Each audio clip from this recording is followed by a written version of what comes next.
तो welcome to money stocks. तो इस वीडियो के अंदर हम लोग बात करने वाले हैं मल्टीपल स्टॉक्स के बारे में। तो चलिए सबसे पहले हम लोग डिस्कस करेंगे टाटा पावर के बारे में। तो जहां हमें टाटा पावर के अंदर आज के दिन आधे % तक की गिरावट देखने को मिला है। 443 रुपीज़ के आसपास हमें क्लोजिंग नजर आ चुकी है। तो टाटा पावर की अगर बात की जाए तो कुछ अपडेट्स हमें टाटा पावर से रिलेटेड देखने को मिल रहे हैं, जो अपडेट्स हमें पॉजिटिव है एंड जिन अपडेट्स की वजह से हमें टाटा पावर के अंदर जंप हमें देखने को मिल सकता है। तो चलिए एक एक करके अपडेट्स के बारे में हमें कवर अप कर लेते हैं। करंटली अगर आप टाटा पावर का चार्ट अगर आप ऑब्जर्व करके चलेंगे तो पिछले 6 महीने का चार्ट मैंने आपके सामने ओपन किया है। मैंने हर एक वीडियो के अंदर आपके साथ बोला था कि टाटा पावर कंपनी के अंदर बहुत जल्द हमें बड़ी तेजी आने वाली है, और इस वीडियो के अंदर भी वही दोस्तों मैं आपके साथ कह रहा हूँ कि बहुत ज़्यादा तेजी हमें बहुत जल्द हमें देखने को मिल सकता है, रैली हमें नजर आ सकता है। क्योंकि एक पॉइंट अगर आप ऑब्जर्व करेंगे तो टाटा पावर का एक इंपॉर्टेंट रेजिस्टेंस लेवल है एंड उसी लेवल्स के ऊपर टाटा पावर फिर हमें पहुंच चुका है।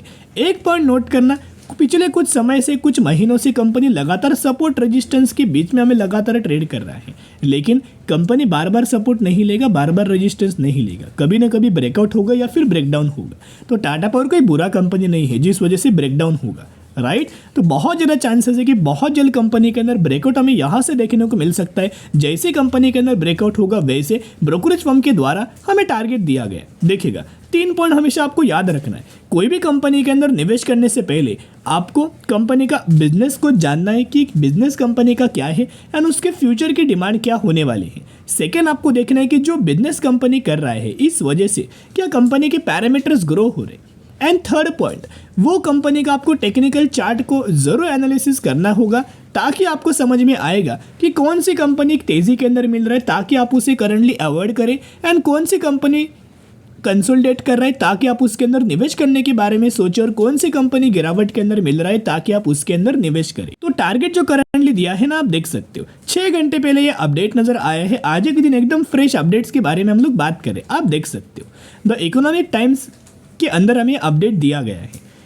M&M, Tata power and among 5 stock that can rally up to 18% in short term. यानी कि इनके द्वारा क्लियर कट बोला गया है कि टाटा पावर कंपनी के अंदर 18% तक का रिटर्न शॉर्ट टर्म के अंदर बहुत जल्द आपको देखने को मिल सकता है। देखिएगा तो टारगेट के बारे में अगर बात की जाए तो इनके द्वारा करंट प्राइस के ऊपर बाइंग रिकमेंडेशन दिया गया है एंड टारगेट प्राइस दिया है 500 रुपए से लेके 523 रुपीज़ तक का टारगेट दिया है, जिसके अंदर अपसाइड अगर आप कैलकुलेट करके चलेंगे करंट प्राइस से तो 18% तक का रैली, 18% तक का रिटर्न्स हमें टाटा पावर कंपनी के अंदर देखने को मिल सकता है। कहीं ना कहीं तेजी आने के लिए 3 बड़े अपडेट है।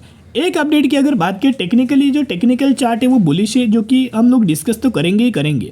सेकंड पॉइंट की अगर बात की जाए तो आप सभी को पता होगा एक अपडेट आया था जिसके अंदर टाटा पावर सोलर सिस्टम, जो कि टाटा पावर की कंपनी है, उन्होंने बैंक ऑफ इंडिया के साथ हमें पार्टनरशिप किया था इलेक्ट्रिक व्हीकल को फाइनेंस करने के लिए। थर्ड चीज़ की अगर बात की जाए तो आपको पता है हर एक कंपनी के Q1 के नंबर सारे, Q1 के नंबर सारे, वैसे टाटा पावर के Q1 के रिजल्ट्स हमें आने वाले हैं। डेट कंपनी ने मेंशन किया है 6 अगस्त। तो जरूर चैनल को सब्सक्राइब करके रख सकता है कि जब भी मुझे कंपनी का Q1 के रिजल्ट नजर आएंगे 100% हम लोग बात करेंगे। लेकिन अभी बात आती है कि कैसे कंपनी अपना रिजल्ट परफॉर्म कर सकता है। वो पैरामीटर्स देख के आपको समझ में आएगा कि हर एक क्वार्टर के अंदर हर एक साल बढ़िया तरीके से कंपनी परफॉर्म करता है। जैसे कि पैरामीटर्स आप देख सकते हो, सेल्स इसको आप रेवेन्यूज भी बोल सकते हो, तो 2700 करोड़, राइट।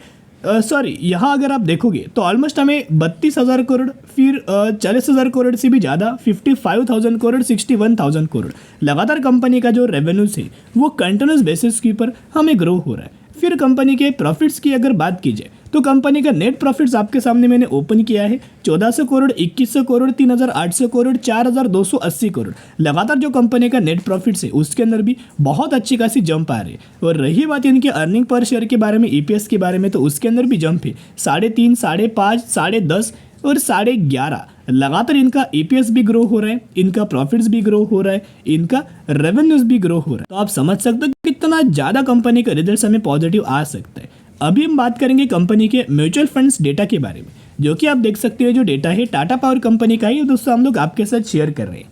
तो हर एक महीने का अगर आप टाटा पावर का म्यूचुअल फंड्स का बाइंग डेटा देखोगे, बाइंग और सेलिंग का, तो आप देख सकते हो सिर्फ टाटा पावर के द्वारा फेब महीने के अंदर म्यूचुअल फंड्स के द्वारा टाटा पावर के अंदर माल बेचा गया था। बाकी हर एक महीने का डेटा को अगर आप ऑब्जर्व करेंगे, जैसे कि जैन है, मार्च है, अप्रैल, मई एंड जून, लगातार बाइंग किया गया है। एंड जून महीने का डेटा देखोगे तो जून महीने के अंदर तो बहुत बड़ा माल बाइंग किया गया।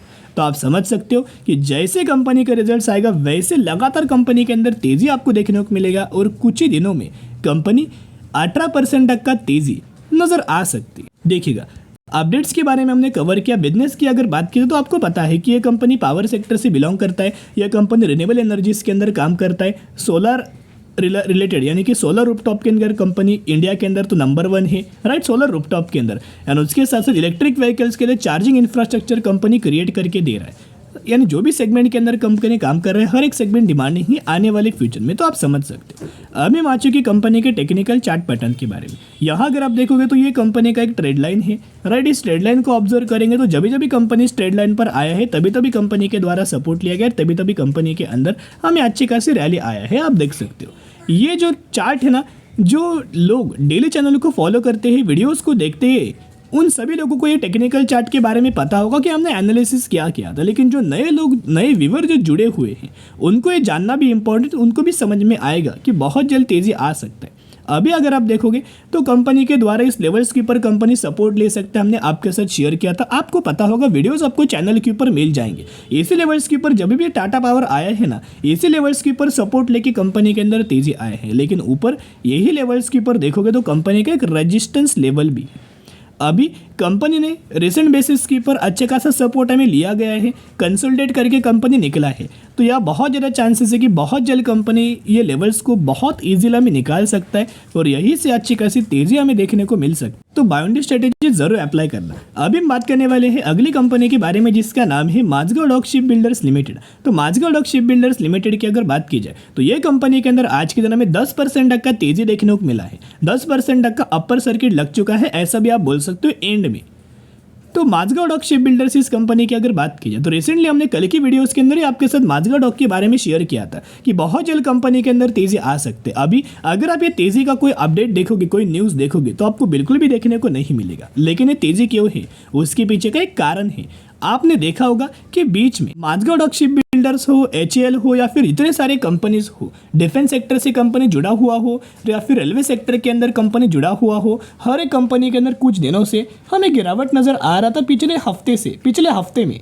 लेकिन अभी ये तेजी क्यों आया या फिर वो गिरावट क्यों हुआ था? क्योंकि आपको पता होगा कि बजट अनाउंसमेंट होने के बाद जो हुआ था, क्या हुआ था, सभी कंपनीज के अंदर जो रेलवे सेक्टर से बिलोंग करता है, जो डिफेंस सेक्टर से कंपनीज बिलोंग करता है, उन हर एक कंपनी के अंदर गिरावट नजर आ रहा था। उसके पीछे का एक कारण था, ताकि जो मार्केट एक्सपेक्ट कर रहा था बजट से रिलेटेड, वो जो फाइनेंस मिनिस्टर है निर्मला सीतारमन, उनके द्वारा वो एक्सपेक्टेशंस को बिल्कुल भी फुलफिल नहीं किया गया। बिलो एक्सपेक्टेशंस उन्होंने अनाउंसमेंट किया। इस हिसाब से मार्केट क्या हुआ, मार्केट डिसअपॉइंट हुआ। और जिस सेक्टर से मार्केट डिसअपॉइंट हुआ था वो ही रेलवे सेक्टर से एंड डिफेंस सेक्टर से।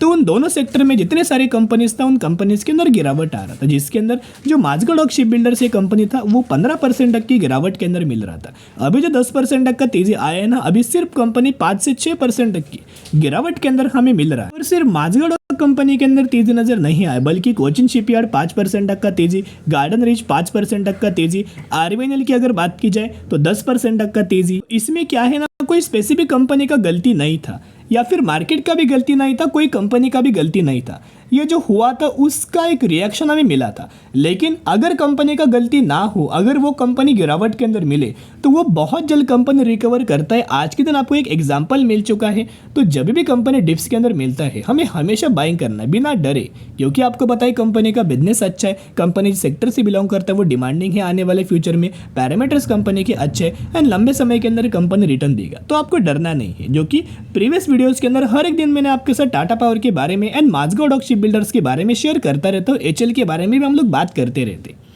तो माझगांव डॉक की अगर बात की जाए तो कंपनी के पैरामीटर्स आप देख सकते हो, जैसे कि सेल्स यानी कि रेवेन्यूज 2100 करोड़, 2300 करोड़, 3100 करोड़ कंपनी का जो रेवेन्यू है वो ग्रो हो रहा है। फिर कंपनी का प्रॉफिट्स देखोगे तो 326 करोड़ से करंटली 650 करोड़ से भी ज़्यादा का इनका प्रॉफिट्स देखने को मिल रहा है। एंड करंटली जो ब्रोकरेज फर्म है उनके द्वारा क्या बोला गया आप देख सकते हो, कैसे रिटेलर्स को या गलत ठहराया जाता है, कैसे रिटेलर्स को या डराया जाता है ताकि पैसा रिटेलर्स ना कमाए, यानी कि बिल्कुल भी रिटेलर्स को पैसा ना मिले। ये चीज़ें हमें मार्केट के अंदर की जाती है, लेकिन आपको अलर्ट होना चाहिए। आपको ऐसे लोगों के ऊपर विश्वास नहीं रखना चाहिए, क्योंकि अगर आप करंटली अपडेट देखोगे तो माझगांव डॉक शिप बिल्डर्स के अंदर हमें 2 घंटे पहले एक अपडेट नजर आया। इनका यह मानना है कि माझगांव डॉक ये कंपनी के अंदर हमें 46% तक का लोअर डाउनसाइड हमें टारगेट मिल सकता है। यानी कि माझगांव डॉक जो कंपनी करंटली जिस प्राइस रेंज के आसपास ट्रेड कर रहा है वहां से गिर के कंपनी 2800 रुपए पर आएगा।